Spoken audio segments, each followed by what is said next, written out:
Et d'abord, puisque nous étions sur la thématique du harcèlement, je crois Perrine qui est avec nous. Bonsoir Perrine. Bonsoir. Votre question, c'est sur le harcèlement en ligne également? Allez-y. Tout à fait. En fait, j'ai une question, enfin, ça rejoint ce que vous avez dit tout à l'heure. C'est vrai que ça commence par les écoles, donc l'éducation nationale. Et je me demandais si le gouvernement allait s'allier avec le gouvernement national pour sensibiliser, pour apprendre aux jeunes comment communiquer concrètement sur les réseaux sociaux. Que le harcèlement, vu que derrière l'ordinateur c'est facile, mais c'est tout aussi grave que le harcèlement à l'école en vis-à-vis. Et aussi, moi j'étais aide-soignante, je suis revenue à l'école et là j'ai 32 ans, je suis dans une école et j'ai vu que oui, les réseaux sociaux, le harcèlement, en fait, on y fait face tout le temps.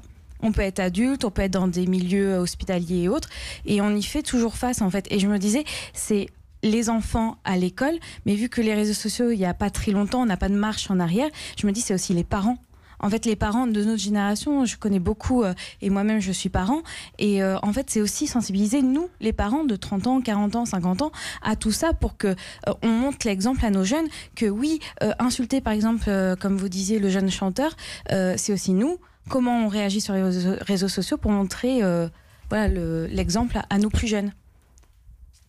Je suis très d'accord avec vous sur le diagnostic que vous portez. C'est très nouveau pour tout le monde. C'est-à-dire que c'est un phénomène qui a émergé les 5, 8 dernières années. Ce qui fait que les parents, ils ne sont pas très matures sur le sujet.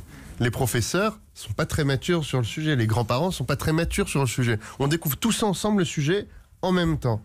Résultat, ça peut mener à des cas très graves où l'enfant se dit qu'il ne peut pas leur en parler parce que c'est tellement étranger à ses parents que même ses parents pourraient ne pas comprendre.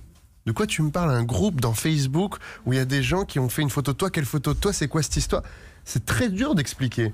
Et c'est pour ça que là où vous dites quelque chose qui est en fait la réalité, qui est la plus complexe, en fait c'est toute la société qui doit apprendre. Donc c'est à l'école, c'est dans les médias, et c'est important que là on passe une heure et qu'on puisse en parler. C'est sur le lieu de travail, zéro tolérance sur le lieu de travail. Vous savez ce qui s'est passé cette semaine avec la Ligue du LOL?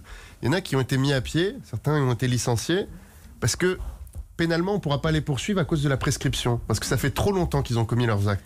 Sauf que leurs employeurs, ils ont le droit de décider de leur demander de partir s'ils ne partagent pas les valeurs de leur journal, s'ils ne partagent pas les valeurs du média pour lequel ils écrivent. Mais, vous voyez bien, ça c'est que le haut de l'iceberg.